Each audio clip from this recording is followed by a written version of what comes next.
যে একজন নারীকে বিবস্ত্র করে সেটাকে সোশ্যাল মিডিয়ায় পাবলিশ করে দেওয়া, সেই ঘটনায় রেপিস্ট ধরা পড়লেও যে মব সৃষ্টির যে কারিগর, যে প্রধান উস্কানিদাতা এবং পরিকল্পনাকারী, সে ছিল ধরাছোঁয়ার বাইরেই।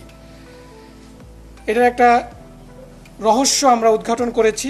আপনাদের বিভিন্ন ইলেকট্রনিক অ্যান্ড প্রিন্ট মিডিয়াতেও এটাতে এসেছে যে এই মব সৃষ্টিকারী যারা, তারা এখনও ধরাছোঁয়ার বাইরে। সে লক্ষ্যে আমরা র্যাব আমাদের কাজ শুরু করি এবং আমাদের গোয়েন্দা তৎপরতা বৃদ্ধি করি।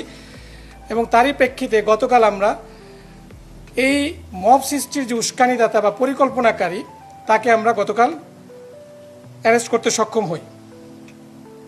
আমি ঘটনার বিস্তারিত বলবো না, এটা আপনারা সকলে অবগত আছেন, বাট যে মব সৃষ্টির পিছনে যে রহস্যটা ছিল সেটি আমি আপনাদের সামনে তুলে ধরব। এখানে ঘটনাটা ঘটেছিল দুই ভাইয়ের মধ্যে, শাহপরান এবং ফজর আলী। ফজর আলী যে অলরেডি যে অ্যারেস্টেড, যিনি ধর্ষক হিসাবে পরিচিত হয়েছে এবং যা তার নামে অলরেডি মামলাও হয়েছে, ওখানে ভিকটিম মামলা করেছেন। সে ধরা পড়লেও দেখা গেল যে মবটা যারা করেছে, যারা এই সোশ্যাল মিডিয়াতে এই ভিডিওটাকে ভাইরাল করেছে, তাদের কয়েকজন ধরা পড়লো, এটার যে উস্কানিদাতা তিনি ধরা পড়েননি।